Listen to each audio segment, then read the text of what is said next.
ಕಬಡ್ಡಿ ಮ್ಯಾಟನ್ನು ಒಂದು ಜಿಲ್ಲೆಗೆ ಕೊಟ್ಟಿದ್ದೆ. ಯಾಕಂದರೆ ಪಾಪ ಕಬಡ್ಡಿ ಟೂರ್ನಮೆಂಟ್ ಮಾಡಬೇಕಾದ್ರೆ ಮ್ಯಾಟ್ ಇಲ್ಲದೆ ಹೋದರೆ ಆ ಟೂರ್ನಮೆಂಟ್ ಮಾಡಲಿಕ್ಕೆ ಭಾಳ ಕಷ್ಟ, ಎಲ್ಲಿಯಾದರೂ ಬಿದ್ದು ಗಾಯಗಳೆಲ್ಲ ಆಗುವಂಥದ್ದಿದೆ. ಸೊ ಹಾಗಾಗಿ 60 ಕಬಡ್ಡಿ ಮ್ಯಾಟ್ಗಳನ್ನು 3 ಕೋಟಿ ವೆಚ್ಚದಲ್ಲಿ ಕರ್ನಾಟಕದ ಎಲ್ಲ ಜಿಲ್ಲೆಗೆ ಕೊಡುವಂಥ ಕೆಲಸವನ್ನು ನಾನು ಕ್ರೀಡಾ ಮಂತ್ರಿಯಾಗಿ ಮಾಡಿದ್ದೆ. ಮತ್ತು ಅದರ ಒಟ್ಟಿಗೆ ಒಂದು ಕಂಡೀಷನ್ ಹಾಕಿದ್ದೆ, ಯಾರು ಕೂಡ ಉಚಿತವಾಗಿ ಕಬಡ್ಡಿ ಮ್ಯಾಟ್ ತಗೊಂಡು ಹೋಗಬಾರ್ದು. ಯಾಕಂದರೆ ಉಚಿತವಾಗಿ ತಗೊಂಡು ಹೋದರೆ ಸಿಗರೇಟೋ ಮತ್ತೊಂದು ಇನ್ನೊಂದು ಹಾಕಿ ಅದನ್ನು ಸುಟ್ಟಾಕ್ತಾರೆ. ಅದಕ್ಕೆ ದುಡ್ಡು ಕೊಟ್ಟಾಗ ಬೆಲೆ ಗೊತ್ತಿರ್ತದೆ ಅಂತಕ್ಕಂಥ ದೃಷ್ಟಿಯಿಂದ ನಾನು ಒಂದು ಫೀಸನ್ನು ಫಿಕ್ಸ್ ಮಾಡಿದ್ದೆ.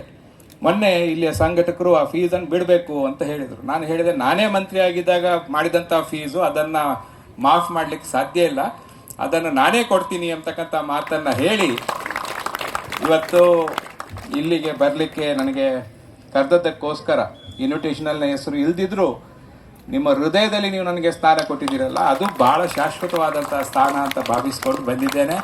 ಈ ಒಂದು ಕ್ರೀಡಾಕೂಟ ಯಶಸ್ವಿಯಾಗಿ ನಡೀಲಿ. ಒಂದು ಸಮಾಜ ಒಂದಾಗಬೇಕಿದ್ರೆ ಕ್ರೀಡಾಕೂಟದಿಂದ ಮಾತ್ರ ಸಾಧ್ಯ. ಬೇರೆ ಯಾವ ಕಾರ್ಯಕ್ರಮ ಮಾಡಿದರೂ ಕೂಡ ಗುಂಪುಗಾರಿಕೆ ಉಂಟಾಗ್ತದೆ.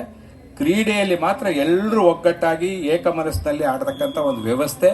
ವಿಶೇಷವಾಗಿ ಬಲೆಕುಡಿಯ ಸಮಾಜದ ಯುವಕರು ಬಹಳಷ್ಟು ಶಿಕ್ಷಣವನ್ನು ಪಡೆದು ಎತ್ತರದ ಸ್ಥಾನಮಾನಗಳಿಗೆ ತಲುಪುವಂತಾಗಲಿ ಅಂತಕ್ಕಂಥ ಹಾರೈಕೆಯನ್ನು ಮಾಡಿ, ನಿಮ್ಮ ಕಷ್ಟ ಸುಖದಲ್ಲಿ ದುಃಖದಲ್ಲಿ ದುಮ್ಮಾನದಲ್ಲಿ ನಾನಂತೂ ಯಾವತ್ತು ನಿಮ್ಮ ಜೊತೆಗೆ ಇರ್ತೀನಿ ಅಂತಕ್ಕಂಥ ಮಾತನ್ನು ಕೂಡ ಈ ಸಂದರ್ಭದಲ್ಲಿ ಹೇಳಿ ಎಲ್ರಿಗೂ ಶುಭ ಹಾರೈಸಿ ನಾನು 2 ಮಾತನ್ನು ಮುಗಿಸ್ತೇನೆ. ಜೈ ಹಿಂದ್.